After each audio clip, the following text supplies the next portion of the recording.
नमस्कार। अगर आपको हमारे वीडियोस पसंद आ रहे हैं तो फिर इसे लाइक, शेयर, सब्सक्राइब और कमेंट करिए। और अगर आपको कोई डाउट है तो फिर आप हमारे चैनल के कमेंट सेक्शन में ज़रूर कमेंट करिएगा। थैंक्स। नमस्कार दोस्तों। बारिश का मौसम है। मानसून आ चुका है। तपती गर्मी के बाद बारिश सचमुच में बहुत अच्छी लगती है, लेकिन जब कुछ हो जाता है, कोई परिवार का सदस्य बीमार हो जाता है, तब यही बारिश खलने लगती है, खराब लगने लगती है। और अब स्कूल भी खुलने वाला है या स्कूल खुल रहे हैं, तो हमें क्या सावधानी रखनी है। दोस्तों, सबसे कॉमन चीज समझ लें, बारिश के मौसम में बच्चों और बुजुर्ग लोगों के लिए सबसे खराब मौसम होता है। इसमें जो सबसे कॉमन प्रॉब्लम होती है वो होती है बच्चों में सर्दी, जुकाम, खांसी, और बड़ों में अस्थमा, या जो एलर्जिक हैं या जो अस्थमेटिक हैं या जिनको सांस की दिक्कत है उनको सांस की दिक्कत, जो पेट के मरीज है उनके पेट की दिक्कत बढ़ जाती है, और जिनको जोड़ों का दर्द होता है उनका जोड़ों का दर्द बढ़ जाता है। तो इस मौसम में हमें विशेष सावधानी रखनी है, और यही सीजन है जब डेंगू, मलेरिया ये भी तेजी से फैल रहा होता है। और तो और बारिश में इस पानी चूंकि गंदा हो गया होता है, इससे एक हेपेटाइटिस, या कॉमन भाषा में इसे जॉन्डिस का समझ सकते हैं, पीलिया, वो काफी फैलता है। साथ ही साथ पीलिया में भी हेपेटाइटिस ए बड़ा कॉमन है, और टाइफाइड। तो ये अलग अलग तरह की बीमारियां फैल जाती हैं इस सीजन में, तो हमें बड़ी सावधानी रखने की जरूरत है। तो सबसे कॉमन जो सावधानी रखने की जरूरत है कि एकदम से गर्म से अगर हम आते हैं तो तुरंत एसी न चलाएं। जो 16-17 पे एसी चला रहे हैं उसे 24-25 पे चलाएं।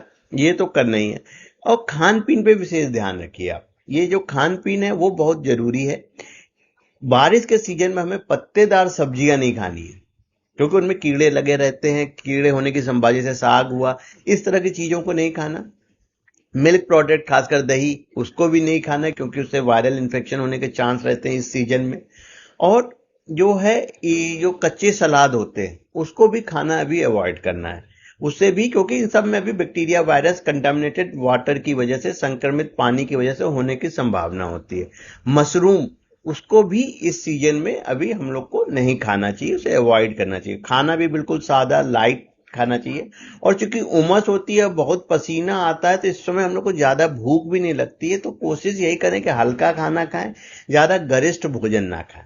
अब मान लीजिए बच्चे को सर्दी, जुकाम, बुखार हो गया, या बारिश में बच्चा भीग गया, और या कोई आदमी, व्यक्ति बारिश में भीग के आपके घर में आ रहा है, उसके जोड़ों में दर्द हो रहा है, सूजन हो रही है, बुखार हो गया, तो होम्योपैथी में दो फर्स्ट एड मेडिसिन है जिसको आप आज के इस सीजन में यूज कर सकते हैं।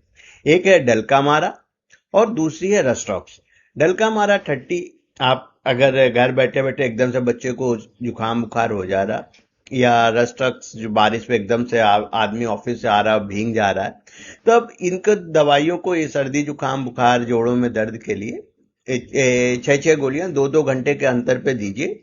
और फर्स्ट एड के लिए दवाई अपने घर में ही आपको रखनी चाहिए, वो बहुत जरूरी है इस मौसम में। और रखिए, और फिर दूसरे दिन डॉक्टर के पास जाके दिखाइएगा।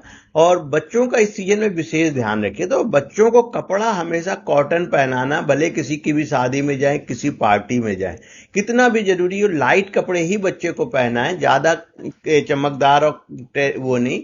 हमेशा पॉलिस्टर वाले कपड़े नहीं पहनाने, कॉटन के ही कपड़े बच्चों को पहनाए, वो स्किन के, और खुद भी कॉटन के पहने। क्योंकि एक डिजीज और फैलती है, अर्टिकेरिया, जिसे पित्ती उछलना कहते हैं बारिश के सीजन में। उसके पीछे भी रीजन यही रहता है कि जब हम कपड़े पॉलिस्टर टाइप के पहनने लगते हैं, हैवी कपड़े पहनने लगते हैं, जो कि दिक्कत करता है। तो दो फर्स्ट एड मेडिसिन रखिए अपने घर में, रस्टॉक्स और डलका मारा। और कोई भी दिक्कत होने पर अपने चिकित्सक को दिखाएं। लेकिन ये बेसिक प्रिकॉशंस आपको जरूर रखना है कि बारिश से भीग के अगर कोई व्यक्ति घर आता है तो उसको कोशिश कीजिए कि वो गर्म गुनगुने पानी से नहा ले, तो जिससे खास करके जोड़ों के दर्द का मरीजों को ये जरूर करना चाहिए, उससे उन्हें काफी आराम मिलेगा। धन्यवाद दोस्तों।